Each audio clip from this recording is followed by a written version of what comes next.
Okay, let's get into water supply. I appreciate you staying, I really do, and we'll try to make it worth your while. We'll just talk a little bit of water supply, and then I'm going to smarten you all up a little bit here as well. This Garden City Summit March, and I would have had a fresh picture for today, but she's actually up there.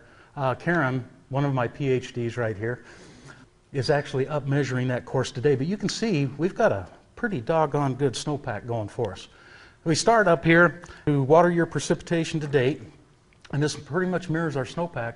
Take 140%, clear down over here to 183%. The entire state is doing phenomenally well in terms of accumulated precipitation.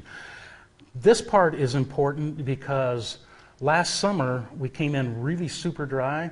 Then we had some really outstanding storms early on in the fall, and it wetted those soils up to a point that we are only right now in the Bear River Basin about 10% shy of what we would normally see soil moisture at after 20 or 30 days of solid inch a day, inch and a half a day of snowmelt.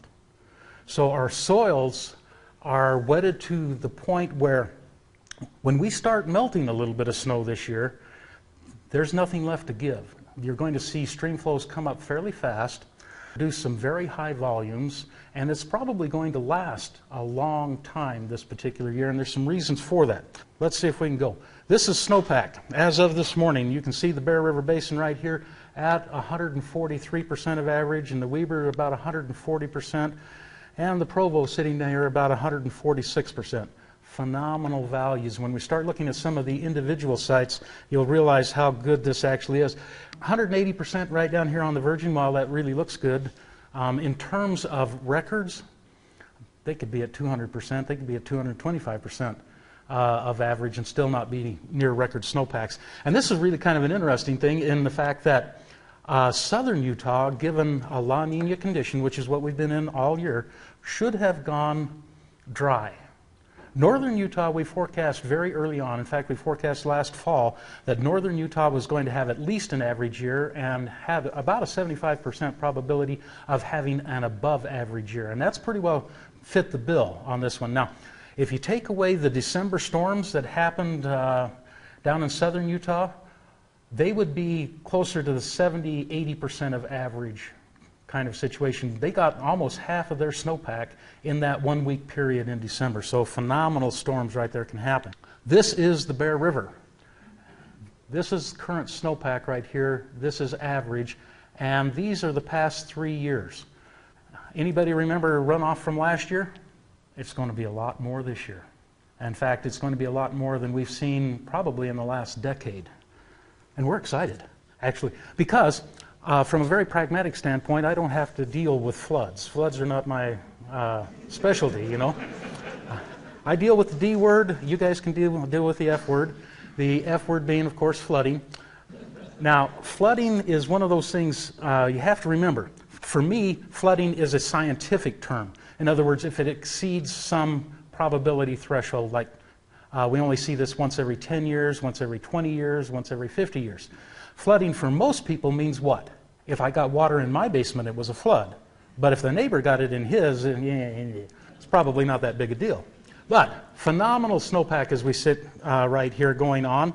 If we take a look at the Weber, it's a mirror image of the Bear, and the Provo exactly mirror image of all three. So all of this stuff up here on the northern end of the state doing exceptionally well in terms of snowpack. Now, one of the things you need to know about snowpack is, and we'll talk about this in a little bit here, it's about energy balance, but it takes a lot more energy to melt a deep snowpack than it does a shallow snowpack. With a very large snowpack, what we expect is snowmelt to start a little bit later on because it requires a lot more energy to get the whole thing going. These are fun graphs because what they are is they show this is the highest Tony Grove Lake has ever been right here. The red is where we are this year. This is the lowest it's ever been.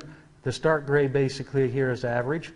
And then these little spaghetti graphs are indicators of where we could go. This would be the highest recorded that we've seen, and this would be the lowest. So you see, if we got the lowest snow accumulation for April that we've ever seen, you've still got a whole heck of a lot of snow to melt. and to come down in this particular situation. And we're not that far off. We're only 2 inches off. That's, at the way storms have been going, that's one storm off of our record peak for Tony Grove Lake. That could easily come in the next 2 weeks. So you're flirting right on the very edge of having a record snowpack at Tony Grove. Take a look right here at Lily Lake. We're not flirting, we're already over. Hayden Fork, again, right up here near the very top, and it wouldn't take much to put us over into record snowpack territory. What does that mean? It means we're going to put some water in Bear Lake this year. Yes, indeed. We got big smiles, high hopes. Yes, there you go. All right, and then we sit up here at Trial Lake. Trial Lake is one of those interesting ones. It's still in very high territory, but not anywhere close to records. Take a look at Monte Cristo. Monte Cristo right here is very close to the record for this time of year. Now, this is an interesting one. Remember, everybody remember, every one of you out there remembers 1983. 1983 being the big flood year where we had lots of water down State Street and all that kind of thing. What happened in that particular situation is April stayed cold and wet, and actually May, first 3 weeks of May, were fairly cool and fairly wet. In terms of a flooding scenario, that's the worst possibility that you can have, because what happens is you don't melt a lot of snow when you normally would be. Then what happens is, instead of this sequential melt, where the low elevation melts off first and it gets out of the way, and then you have the mid elevation, it melts out, gets out of the way, then you have the high elevation stuff that melts clear into June and sometimes into July, that melts off. That's called a sequential melt. If you have a concurrent melt where you still have lots of low elevation snowpack left on the ground, and you're melting low elevation and mid elevation snow, and you're starting to get some of that high elevation, that's what brings all of this water down in these really massive kinds of things. And you can see that right here in this Monte Cristo thing.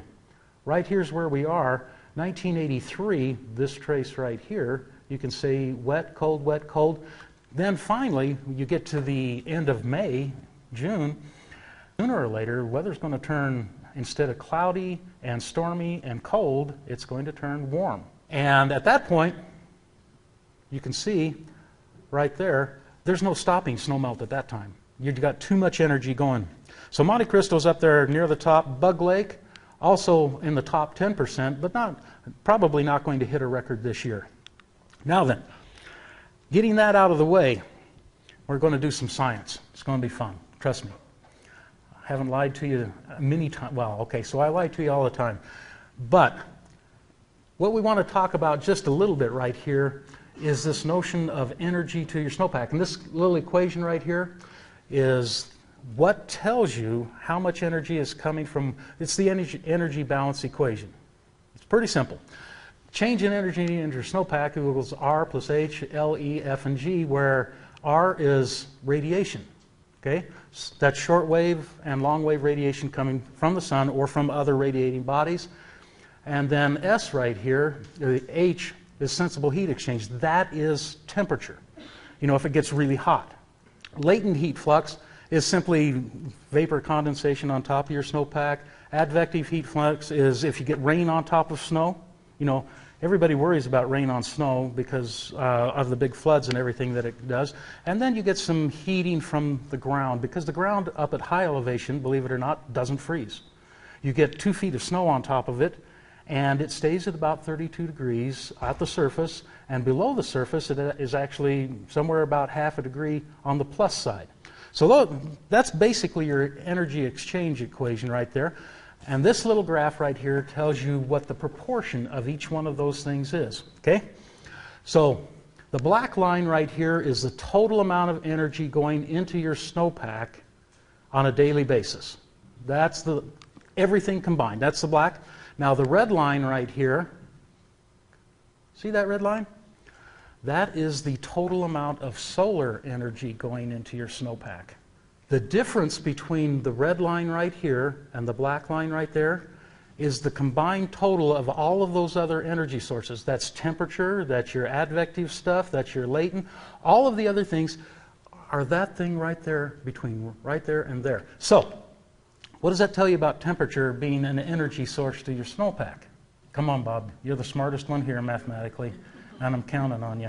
It means temperature doesn't melt snow. You can call me a liar right here at this point because everybody knows that it gets warm and the snow melts, right?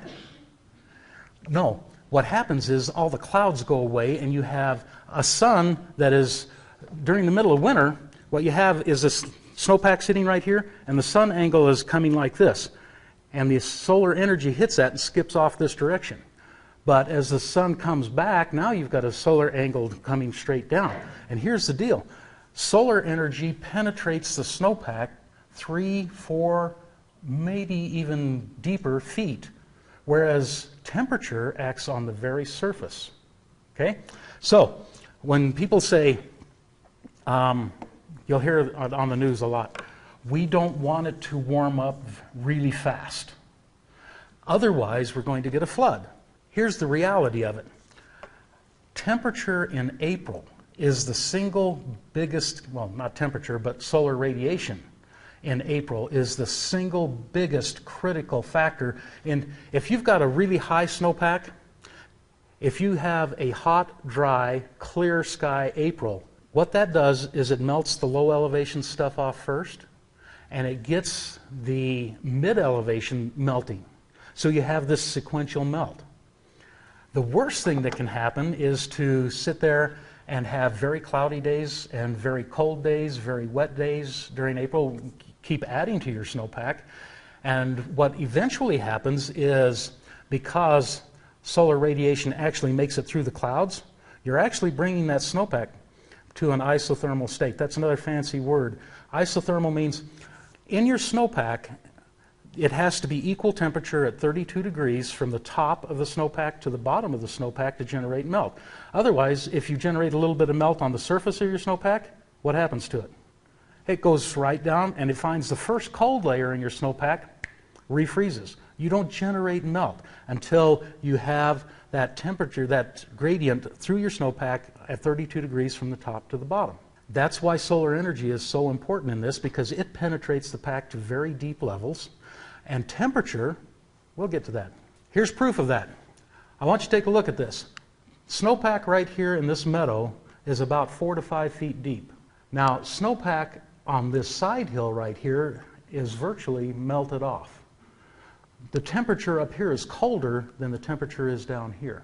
But you have no snowpack up in here, and that's because that is a south-facing slope. And every time you go out now, you'll start looking at snowmelt and say, I wonder what's going on with my snowmelt right here. You take a look at the mountains right here, and that south-facing aspect will always melt out, sometimes clear to 9,000 feet, long before you generate any melt off of the north-facing slopes.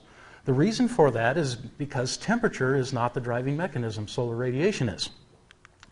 Same kind of thing, this is just up at Willow Creek, just up the canyon right here. You've got tons of snow down here because the solar radiation is hitting that at an oblique angle, but none on the side hill back up here because the solar radiation is hitting that at a 90-degree angle and it can absorb it and melt it off. This is a very complex looking little thing right here, but you can see the pattern of snowmelt. What's the difference in temperature between right there and right there? Well, you can see you have bare areas and areas with lots and lots of snow. You can see the pattern of solar radiation. Whenever you have something that's fairly perpendicular to solar radiation, that will melt off and melt off very quickly. Here's another example of that. When we measure snow courses, you take your little tube and you plunge it down into your snow, and then you read how deep the snow is, and then you bring that tube back up and you look on the very bottom of that for a little piece of soil. That's an indicator that you rammed the tube all the way to the ground. You take that little piece of soil, and what you're supposed to do is throw it over your shoulder, away from the snow course, because if not, this is what happens. That hole right there is about 4 feet deep, and it was made by a 1.48-inch diameter soil plug laying on top of the soil that absorbed a lot of solar radiation, radiated it back out, and melted that hole right there in the snowpack. That has nothing to do with temperature. That has everything in the world to do with solar radiation. This is a fun one. Charlie Holmgren sitting around here somewhere? Where's Charlie? There he is. The second smartest guy in this outfit right here. I'm counting on you, Charlie, to tell me what this thing right here is. Or, well, you can take this one or that one. or this one, or even that one right there. Tell me what that is. Yes, I have no idea what kind of a seed that is, but I'll guarantee you that it's not wheat. But the whole point of it is that it is something that is growing and it's green, right? Yeah. Now, in order to get green plant material, what do you got to have? You have to have sunlight. You have to have some kind of photosynthetic material going on, photosynthesis going on. Now, the fun thing about this one is, I'm going to tell you, you're not going to believe it, this is that soil plug that you got from the snow tube going down into the snowpack. Under 140 inches of snow at Snowbird. I'm not a plant guy, never claimed to be. But that looks like that's new growth this year. Okay? And if that's new growth this year, that means sunlight or some part of sunlight has had to penetrate that snowpack 140 inches down. It gives you an indication of how solar energy is the driver to snowmelt instead of temperature. Let's go to another one right here. This is the Wrigley Creek fire, jungle fire, down on Farron Creek. And when you have a fire go through your watershed, basically you have a whole lot of black sticks sticking up above the ground. And black sticks absorb solar radiation, but they also put carbon back onto the snow surface. In this particular case, what you have, this is a north-facing aspect, by the way. Inside the fire, you have an ice layer that's about 4 inches thick and a little bit of snow on top and lots of open areas. Outside the fire, we had anywhere between 4 and 7 feet of snowpack, that deep. So when you put a dust layer, a carbon layer on top of your snowpack like that and then put solar radiation on top of it, it melts out the whole thing. In fact, we got about 25% less runoff off of this Farron Creek watershed the year after the fire than we normally would. Now, I'm a proponent of fire. And why? Because it kills trees. Trees are wonderful. We love trees. They're all in the forest. But the more conifers you have across your watershed, the less water you get out the end. Okay? Snow hangs up on the branches, sublimates off into Colorado, where nobody actually lives in Colorado that we really care about at this particular point. California either. The bottom line is that every tree does a couple of things. Number one, they're dark, they absorb a lot of energy, they melt snowpack, they hang snow up in the air where it sublimates off, doesn't allow it to get down, plus every tree on there is a water pump. It's continually pumping water all year long out of your watershed. And so a properly managed forest should be one that you can walk between the trees, not the ones that we're having right now. Okay? So fire is a good thing because in the outlying years, after all the carbon's blown off, you'll actually get more water off of this watershed now than you did previous to that fire. So we're happy. We talked a little bit about this one right here, the cold content of a snowpack. The cold content, all year long you're sitting there freezing, and the snowpack is really super cold. And so people are always asking, aren't you afraid that if we got 100 degrees today we'd have a flood? And the answer is absolutely no. If you put 100 degrees for 3 days in a row right here in the Cache Valley, how much change in the Logan River would you see? Virtually none. Because our snowpack has this cold content in there. Snowmelt is like this big train sitting at the station. It's completely loaded, got tons and tons of whatever it is. I don't know, Aunt Bertha's on there, something. But the bottom line is you fire up those engines and throw the coals just as much energy to them, how fast is that train going to move? It's not.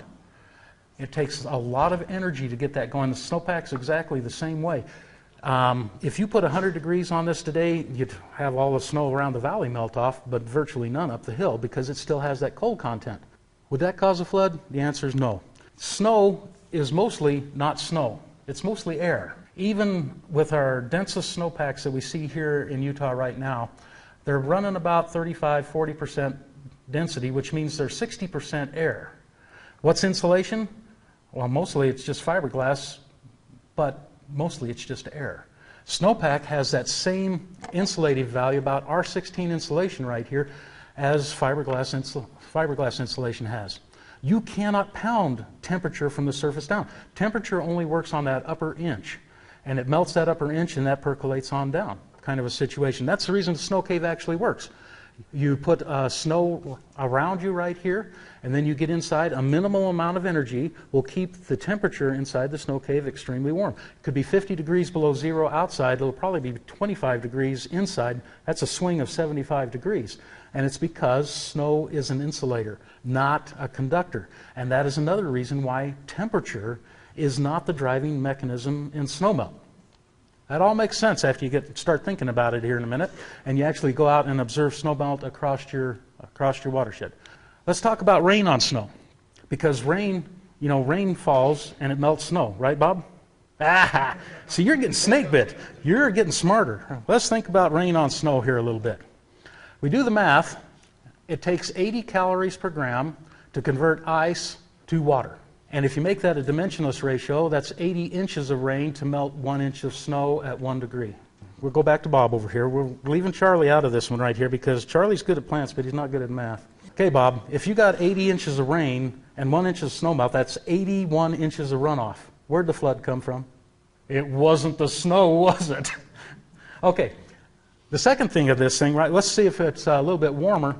If you have rain falling at 10 degrees C, which we actually don't even see in the summertime, it would still take 8 inches of rain to melt 1 inch of snows. Where did the flood come from? It was the rain. Now, the thing about it is, like in Logan and Morgan valleys and places like this, what you have are these situations where you get substantial snowpack at the valley level, and that tends to melt off and it saturates your soil, and you're very proximal to the steep mountains that have a lot of snow on top of them.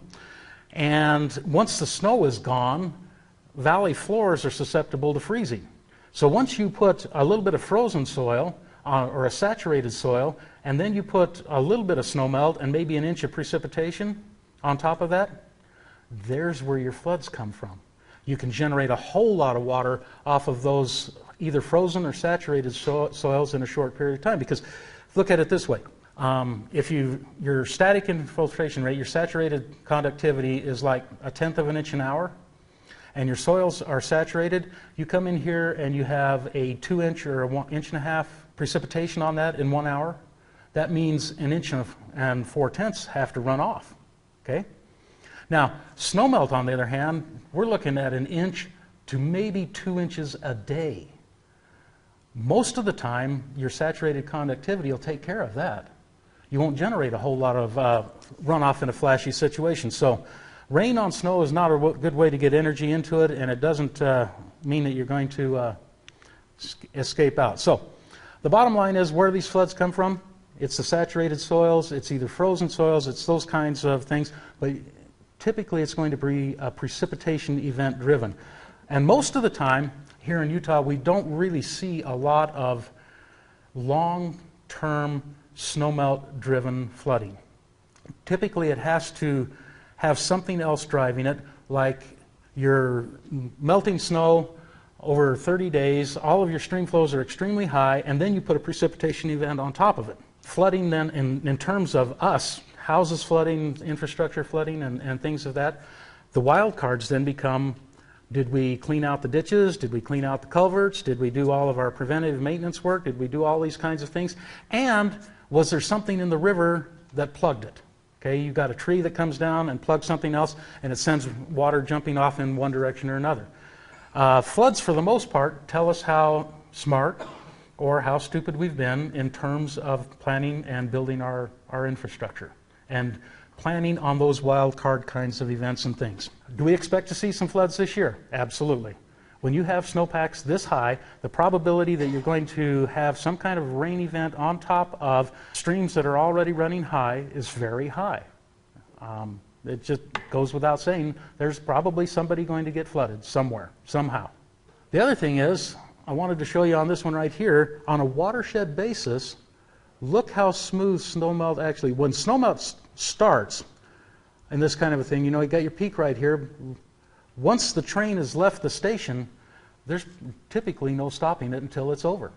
You can say individual sites will stop, and sometimes they'll even go in reverse. You'll start accumulating snow, that kind of thing, at individual sites. But as the watershed, almost always, once it starts, it's a continuous process all the way through, kind of a deal. Again, that goes back to the fact that it's solar radiation driving it, not temperature. When we start looking at these individual sites like this, you can see they go up, they go down, and things like that. But on the watershed, it just keeps right on going. High elevation melt doesn't even start till late April and May. Therein lies the worst possible scenario for us. Cold and wet, lots of clouds, less solar radiation through April virtually guarantees you're going to see some massively high flows. What is the best scenario? Hot, dry, clear skies all the way through April. Ask me if I know what's going to happen in April. Yeah.